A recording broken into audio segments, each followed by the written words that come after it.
सर्वसामान्यांच्या हक्काचा आवाज जागर जनस्थान। दिनांक 23 मार्च रोजी फिर्यादी सुभाष चौबे राहणार आनंदवली गंगापूर रोड स्टॉप नाशिक त्यांनी दिलेल्या फिर्यादीनुसार आरोपी नामे सुशील भालचंद्र पाटील राहणार उल्सेन अपार्टमेंट पंचवटी नाशिक त्याच्या विरुद्ध आर्थिक फसवणुकीचा गुन्हा दाखल करण्यात आलाय। सदर गुन्ह्यातील आरोपिताने फिर्यादी व इतर 2 जणांना माजी मंत्र्यांसोबत व इतर शासकीय अधिकारी कर्मचाऱ्यांसोबत खूप मोठी ओळख असून त्यांच्यासोबत असलेले फोटो दाखवून टप्प्याटप्प्याने 80 लाख रुपये घेऊन आर्थिक फसवणूक केली आहे। सदर आरोपींवर चाळीसगाव धुळे देवळाली कॅम्प या ठिकाणी यापूर्वीही फसवणुकीचे गुन्हे दाखल करण्यात आलेत। या गुन्ह्यांचा तपास वरिष्ठांच्या आदेशानुसार गंगापूर पोलीस ठाण्याचे पोलीस निरीक्षक तृप्ती सोनवणे यांच्या मार्गदर्शनानुसार सहाय्यक पोलीस निरीक्षक मोतीलाल पाटील व त्यांची टीम करते।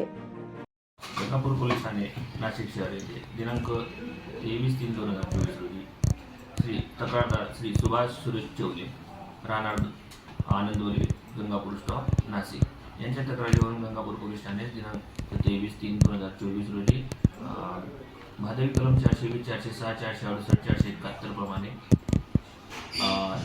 इसम नामे सुशील भालचंद्र पाटील राहणार लोचन अपार्टमेंट पंचवटी नाशिक याच्यावरती फसवणुकीचा गुन्हा दाखल करण्यात आलेला आहे।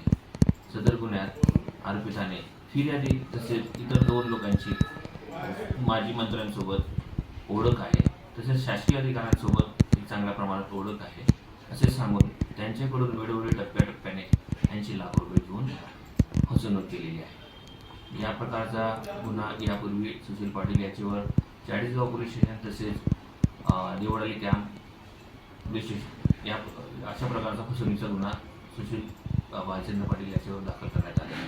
सदर गुन्ह्याचा तपास माननीय पोलीस उपायुक्त परिमंडळीय श्री किरण कुमार चव्हाण सर यांच्या मार्गदर्शनावर सूचनेप्रमाणे तसेच माननीय तृप्ती सोने मॅडम गंगापूर पोलीस ठाणे यांच्या सूचनेप्रमाणे व मार्गदर्शनाप्रमाणे आम्ही करत आहोत। सदर गुन्ह्यात आम्ही नागरिकांना आवाहन करतो की आपली अशी फसवणूक झाली असल्यास गंगापूर पोलीस ठाणे येथे तात्काळ संपर्क साधा। जागर जनस्थानसाठी भूषण जैन नाशिक।